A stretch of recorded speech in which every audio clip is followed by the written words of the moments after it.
Growing up here, for me, it was a lot of hunger and pain because my mom and them smoked crack, and they still do to this day, so it's like just trying to get by mainly. We moved all the time because we couldn't afford to pay bills. My mom would get evicted. They would buy us games or a TV for the house, but by the 10th or 12th, it was gone. They'd pawn it, and then they'd just repeat the process again next month. First of the month, we'd get it out. You know, through the middle of the month, we ain't had no more money, they'd pawn it again. It made me feel lesser than everybody else because a lot of other people in the hood, you know what I mean, go through struggles, but they had their TV all month. My mom and them lied to me all the time. It was like I didn't want to get to know nobody too much because I didn't want to get attached and then have them lie to me like my mom's did. I could rely on nobody, not a single person. I had to rely on myself. Mom had no more money for crack, so she let the crack dealers come in our house to sell, and they would give her crack to do that.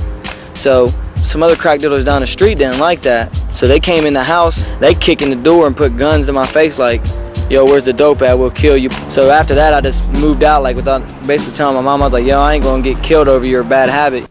The thing with me was I believed in God always. It's just I wasn't walking with the Lord.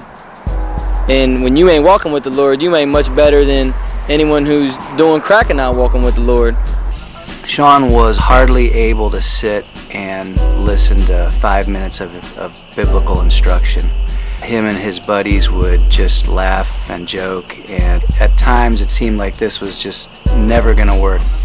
But as God moved in his life, he began to see some of the truths that we were talking about in our personal relational time.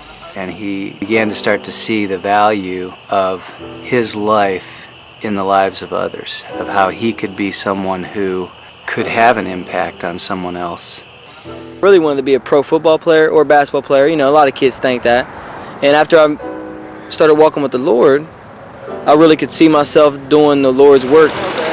Shawn has understood the things that God has given him apart from what's happened in his life. His ability to be friendly, his ability to help others move towards God because they see him enjoying his relationship with God.